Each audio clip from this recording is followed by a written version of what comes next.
Hello. I'm currently building the inventory system for our little crypto game, and I had to build these rarity borders for the items to show how cool the item is.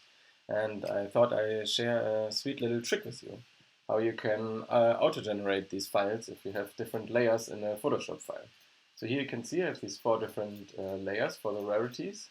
And the trick is you just add .png24a behind the picture, behind the layer name, and then you just go to File, Generate Picture Assets, and it automatically creates you a folder where you have all these assets in. So one PNG per layer. And then, for example, if I now change the color of this one, so I select, and let's say I switch it to orange, and I go back to Unity, it automatically updates because the file is linked there. See, now the rarity is orange.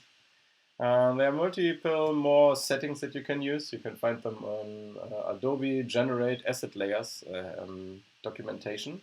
For example, I can also say like I want 100 times 100 pixels and a JPEG of 90% quality, for example. So you just call the file like that, and it exports it automatically to you for you.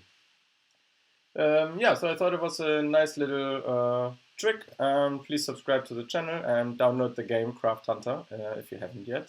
And yeah, see you in the next video. Bye bye.